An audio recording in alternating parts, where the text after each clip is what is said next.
time for our first check of the weather. Let's head over to Chief Meteorologist Jenna Petracci. Hi, Jenna. Hi, Mary. I hope you stayed warm this morning. It was chilly out there. In fact, it was the coldest morning we've had since early May. Here's a look back on those temperatures from 8 a.m. this morning. Notice several places in the CSRA got below the 50-degree mark, and that does include Augusta and Aiken, where we dropped to 48 degrees this morning. Our Terry Lambert Hyundai Skyview cam showing plenty of sunshine, and that's helping to warm us up. And those current temperatures are now pushing into the lower 70s, but we do still have only 66 in Bamberg, 68 in Thompson, Augusta now at 72 degrees, Wrightsville you're at 74, and 68 in Edgefield. Dew points are still pretty low in the upper 40s to upper 50s, and we have winds coming out of the east, a 6-mile-per-hour breeze in Augusta, 5 in Aiken. Overall, just pleasant weather today with high pressure in control. You can see some cloud cover to the west of us along with a cold front, and that'll eventually come through this weekend. But in the meantime tonight, or the rest of this afternoon, we're going to stay mostly sunny and we'll top off in the upper 70s. Looking ahead to your weekend, starting out nice and sunny, but we will have a chance of rain on Sunday, quickly going back to sunshine on Monday. I'll have a look at your futurecast for this weekend coming up, but back to you, Mary. Great. Thank you so much, Jenna. Look forward to that. It was certainly a beautiful morning for a big Still ahead, another great day to get outdoors. Chief Meteorologist Jenna Petracci will have your forecast. Plus, walking for mammograms, how you can take part in a Sea of Pink this weekend to help the fight against breast cancer. We'll be right back. You don't look like a man. Closed captioning on News Channel 6 is sponsored by Hearing Associates of South Carolina. The Live 5 for 6 mobile app. Download it today. Now, your most accurate forecast with WJBF Live 5 for 6. Welcome back. Let's start out by taking a look at this aerial footage of Kipnook, Alaska. This is what's left after devastating coastal flooding there this week. Hundreds have been evacuated from remote towns in the state. The U.S. Coast Guard took this video as they continue to assess the damage. Fortunately, here in town, we have had such a beautiful week. Nearly every day has been completely sunny, like what we're seeing now on our Terry Lambert Hyundai Skyview cam in Augusta.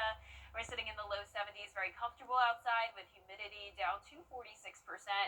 Light winds coming out of the east for the most part. And around the CSRA, we do still have some upper 60s north of I-20.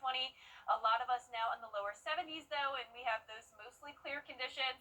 Just a few fair weather clouds passing by with high pressure overhead. Looking over towards the west of us, we do have a bit more cloud cover approaching the deep south with a cold front stretching across the plains, and this is going to eventually move into our area on Sunday. But in the meantime, perfect weather for football tonight. Fall-like conditions, meaning it's going to be starting out comfortable, but then be sure to bring a jacket because we're falling into the upper 50s there in Aiken as the game is wrapping up. And be sure to tune in live at 4, 5, and 6 p.m. as I'll have your weather forecast at Aiken High School. For the Miracle Mile Walk tomorrow in Augusta, same type of deal. So we're starting out in the low 50s. You'll need lots of layers, but then you can shed those layers as the morning goes on. We'll be climbing to 70 degrees at 11 o'clock. The sun beating down, it's going to be feeling really nice out there. So winds are briefly going to shift coming out of the southwest, warming us up to 82 on Saturday. Then we fall back down into the mid-70s because of that cold front passage. Briefly warm up again, and then right back down. So a mix of mid-70s to low 80s over the next several days, following a similar trend with those low temperatures. So we'll go up to 55 on Sunday, but notice most of next week going to be in those mid to upper 40s. Now, we could desperately use some rain. We did have an update to our drought monitor yesterday, now showing a severe drought in parts of Jenkins, Screven, and Emmanuel counties, and then also a severe drought persisting in Barnwell, Bamberg, and Allendale.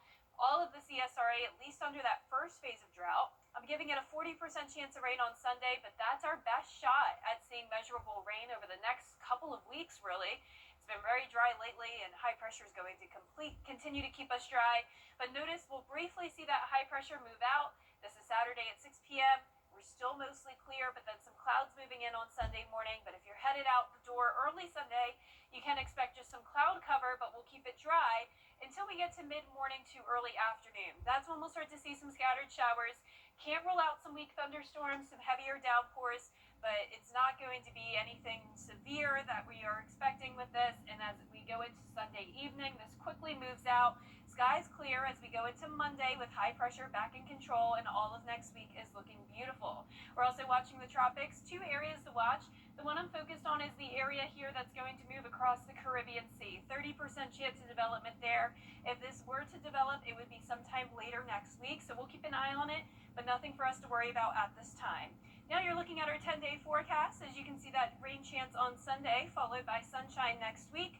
High temperatures cooling down into the mid-70s by next week, with low temperatures staying in the 40s.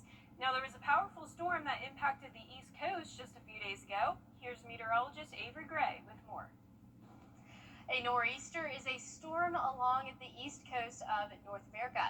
It coined the name nor'easter because of the winds over that coastal area. They're typically from the northeast.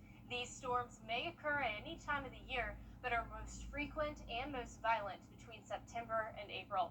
Nor'easters usually develop between Georgia and New Jersey, within 100 miles east or west of the East Coast. These storms progress generally northeastward and typically reach maximum intensity near New England and the maritime provinces of Canada.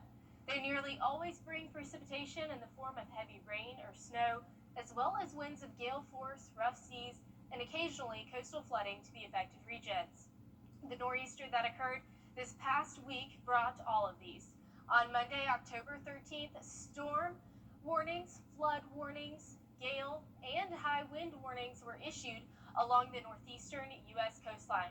And here you can take a look at the sky view cam that was pictured on that day, where you can see just how violent these waves were, and as well as how windy it was. To the bottom left hand of that sky view cam there, you can see colorful benches that have been pushed around, as well as even other debris. And the fence that was a part of this building was broken off as well. Unfortunately, this storm did claim the lives of 3 individuals. Our thoughts and prayers are with the families and communities mourning these losses. As we reflect on the power of these coastal storms, it's always a somber reminder for us all along the East Coast, to heed these warnings and prioritize the safety when severe weather approaches. All right, Avery, thank you. Well, it's going to be a beautiful weekend to get outdoors and support a great cause. Tomorrow morning is the 25th annual Miracle Mile Walk to help fight breast cancer. It's from 8 a.m. until 11 at the Augusta Common. You can go to the miraclemilewalk.org to register, donate, and buy raffle tickets for a brand new golf cart. All of the proceeds will go toward providing free mammograms for local women. After the break downtown, you can take the kids to Evans for this year's Columbia County Fall Thing. It will be hosted by Abilene Baptist Church. This big free event is for toddlers through 5th grade. And there will be rides, inflatables, face painting, and much more. It's from 10 a.m. till 2 p.m. tomorrow at Evans Town Center Park. Still to come, born deaf, but now they can hear. It's all thanks to groundbreaking gene therapy. We'll tell you all about it after this quick break. And Brooke Health. After the break, a final check of the forecast. I was hit by a truck. The Coffee Club on News Channel 6, sponsored by Honda Cars of Aiken. The News Channel 6 mobile app is now even better. Download it today. Here's a final look at your forecast. For tonight, we're going to be around the 50-degree mark again. You still can't rule out some upper 40s like we had last night.